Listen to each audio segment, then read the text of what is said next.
Okay, we're doing something a little different on Comic Books Out of Context, because usually what I would do is I'd grab an old comic book and try to see if it makes sense, right? That was kind of the whole point. But this time I've got a comic book completely out of context because it was just randomly sent to me, and I have no idea why, and I don't really know what it's all about, other than just sitting there and reading it. I got a plain white envelope in the mail, and there was nothing on it except an address label addressed to me with a return address of Sigma Comics. Didn't say anything else. So I open it up, and inside is a comic to take a look at. Now, that's not all that uncommon. This happens quite a bit, actually, getting review comics. I either get PDFs by email, or I get a paper copy in the mail. Common. That's how comics get out to be reviewed. The difference is they usually come with some sort of press release or a letter from the publisher or the editor or the author. A lot of times it's the same person explaining why they wrote the comic or what they wanted to achieve by putting the comic together. A lot of times with information about when it's coming out. All sorts of information, when it's going to be in the Diamond catalog, stuff like that. In this case, the only thing that it came with was a business card taped to the back. So I have a comic book, and I don't know anything about it. There's no other information given other than that H.H. German is the creator, and he's Sigma Comics. Apparently their tagline is Justice for All. So, all right, we'll take a look at this. So, issue 1 of an 8-issue series, Here Comes Calico. And we've got our hero here on the front, and it just says run. So, apparently that's him speaking, and there's nothing else to do but open it up and read it, right? Now, I did read this, so I'm just going to kind of walk through my thoughts as I was reading this. First of all, I will say, it smells like an old comic. It's newsprint with ink. It's kind of printed in that old style. It's got that Alterna Comics type smell to it. If you've read any of those, it's that classic comic book smell, which is a definite bonus right there. $2.99. Not a bad price for a modern comic. But just looking at the front, I mean, the cover's, striking portrait of the main character there. But again, doesn't really give you a whole lot, other than, I guess, the fact that he's mean and dark. Then on the back, we've got our Sigma, Justice for All. But then here was the first clue that something was up. We have this explicit warning on the back.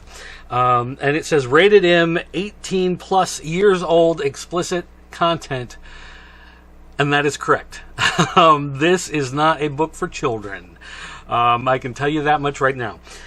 Opening it up, it's kind of jarring opening it up because on the inside of the front cover, there's an ad here for AmericanHumane.org. The American Humane Association, I think it is. These are the people that at the end of movies, when you see the credits and it says like no animals were harmed in the making of this film, those type people.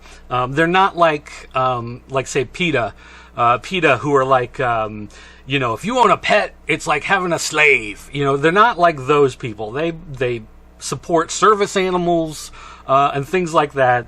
They just don't want to see animals like hurt and abused and whatever. So you're like, oh, okay, that's cool, give them your support, and it's got the URL, and so you're like, okay, Sigma Comics supports American Humane. Okay, cool. Then you go to the next page, and it shows a dog being strangled and then having his head bashed in. And I can't show it. Like, I can't show you this page to show you, but it is in fact a dog getting strangled and getting his head bashed in, and we hear someone saying, please no, and there's an asterisk saying that is translated from Mandarin. Now, I know there are some parts of Asia where people eat dogs, and I don't know if this is supposed to represent someone who's doing this for food, or if this is someone doing it like is a red room on the internet, like a serial killer in training type of thing, if that's what's supposed to be going on here. But I can tell you that it's insanely graphic. It's definitely making use of that 18 plus disclaimer or warning or whatever, and it's definitely not for everybody.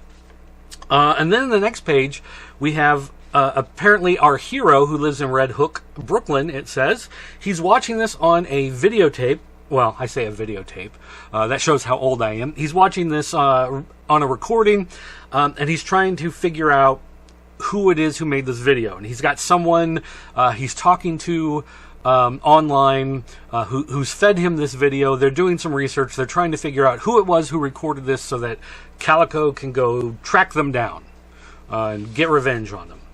And then he goes to a gym, and he's working on boxing, and he's talking about his boxing moves. So I'm guessing the writer of this book, H.H. German, is someone who enjoys boxing, because he's writing a lot of information about boxing in here.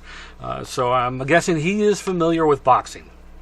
It goes back to him thinking about what it was like being a child, and thinking about instilling fear in people and instilling fear in bullies. So you have sort of that, Batman, Punisher, whatever, instilling the fear in somebody, if they're a villain. And then he grabs his suit. It says it's millions of dollars worth of technology. Every government in the world would love to get their hands on it. Too bad for them, that would never happen. And then he turns to this floating camera and says, Bumble, it's showtime. But there's never an explanation as to where this suit comes from. Who spent this millions of dollars? Is this guy a millionaire? It doesn't look like it. I mean, he's living in Red Hook. Doesn't seem like a guy who has a lot of money. So is there like a benefactor? Did he randomly find this? We don't know. It's never explained. There's plenty of opportunities, I think, in this story where there could have been some more character world building, and it's just not given. And I don't know if maybe that's something he's planning to do later on, because it does say on the cover that this is one of an 8-issue series, and perhaps in his mind he's thinking over the course of 8 issues he's going to expand upon all of this. But the problem is, in your first issue, you kind of need to establish some of this stuff. And without establishing some of this stuff, you're just kind of leaving these questions. And I'm wondering, are you writing? Let's see. How do I want to put this? I want to put this nicely, right? Because I don't want to be mean about this. But are you leaving intentional plot holes to be filled later? Or have you left these holes thinking that they don't matter? And I'll tell you that they do matter. These questions need to be answered, and they need to be answered fairly early to hit the ground running. If you're not going to answer them, then they need to be addressed in a way where someone's asking the question, and then within the story, not getting an answer. So that you're at least addressing it narratively, even if you're not addressing it within actually, explaining it to the reader. Because I'm sitting here looking at this going, what, like, why, how, what? And it's never given. And it just seems like either you didn't figure it out or you just didn't think it mattered. And to me, it just kind of feels a little lazy. But again, maybe that's something you think, hey, we're going to answer that in issue 3, and this is just issue 1. But the problem is, I don't know that. I'm at issue 1. I kind of wish some of that information was there. Now, we get a little further on in the book. He's tracking down some people who were apparently big game hunters. It shows somehow he knows that they tracked down this lion. She was with her cubs. They were going to sell the cubs to on the black market to people who wanted illegal pets. and things like that. And so they just wanted to kill this lion just so that they could. So he goes to their house, and of course his floating camera drone thing has gotten surveillance. He says that he doesn't eat meat, so I don't know if this is a vegan, vegetarian revenge comic, or if that's just a character trait he wanted to throw in there. I don't know, but again, I'm assuming that H.H. German, the writer of the story, I'm assuming that he is vegetarian at least. It talks about how he says, "I'm no meat eater, but I know that that's ostrich. Tenderloins go for $50 a pound," and he says it like it's a problem. I don't know. Is ostrich endangered? Is that an endangered species? Are you not supposed to eat ostrich meat? I didn't think so. But again, is he just mad at people for eating meat? I don't know. So it shows them, killing the lion. It shows the cubs being taken from the mom, being sold on the black market. It's very clear that these are bad people. These are not. Sometimes, for the sake of conservation, you do get to you go big game hunting because you have to thin the herd.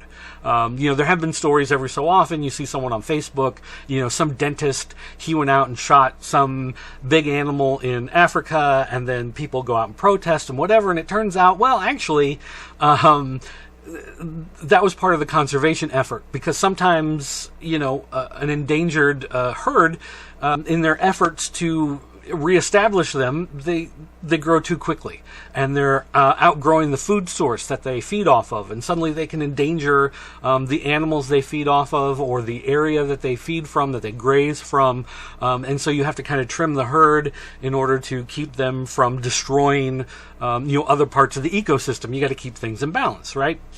But this is obviously not that, so they want to make that clear. So at least I appreciated the forethought that went into telling that part of the story. But we have our hero showing up with a box. He's having these people sign for it.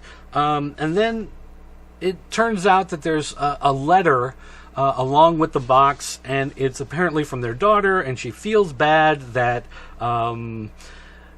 she's killed so many animals, and she's torn to pieces by all the harm she's caused, and the parents don't understand. Why would she say that? Because that's not how they raised her.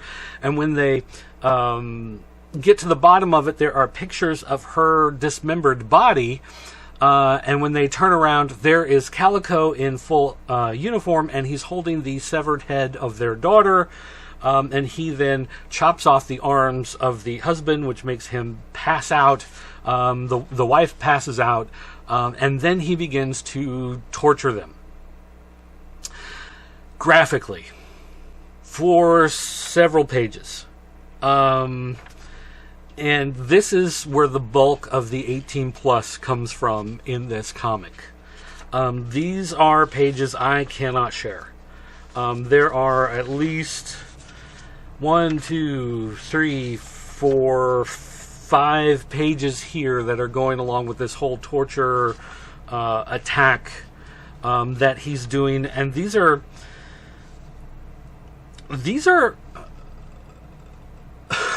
I would almost put these at serial killer level torture.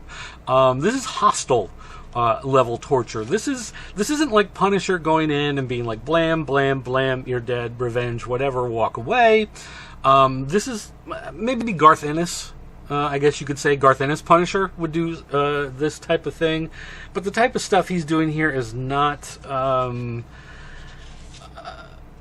type of stuff that I was very comfortable reading. I'll put it that way. Yeah, these are bad people, sure, but the way that Calico, our hero, is acting towards them is not very heroic either. Honestly, it's not the type of thing that I would come back for. Even though these are bad people, I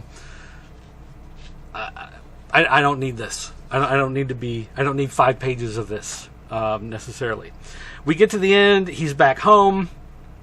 He's getting texts from Dog Mama, is the character talking about the research on this particular file shows that the subject is based in eastern China.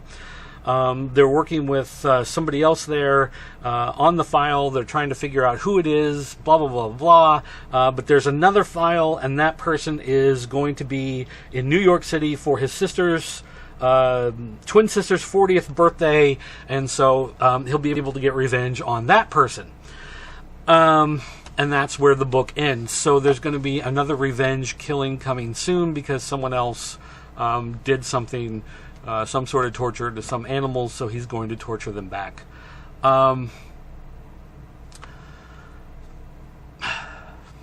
Here's part of my thing with this is when, say someone goes out and they do an illegal hunt, right? Like a big game hunt, and they're like, blam, they shoot the animal. Terrible people, okay? In no way do I endorse that. Do I say these are good people? Do I try to excuse it? I mean, definitely, yeah, that's a problem. But what he's doing back to them is worse than what they were doing. And so it again, it rises to the level where he's a serial killer with the way he's torturing and attacking these people. They went out and they hunted, they killed, and so now they are being horribly tortured. I have to say that the art here, artist and letterer Javier Orbach, I'm not sure how you pronounce this. It's good. It's very well done artwork. It's got kind of a classic style that you can tell. There's a couple spots where he it looks like he kind of cheated a little bit. He did some digital zooms on his artwork instead of redrawing something, or he copied and pasted and reused the same frame a couple times, which fine, whatever. That's not that big of a deal nowadays, but a lot of his work has some pretty good detail to it. The characters all stand apart.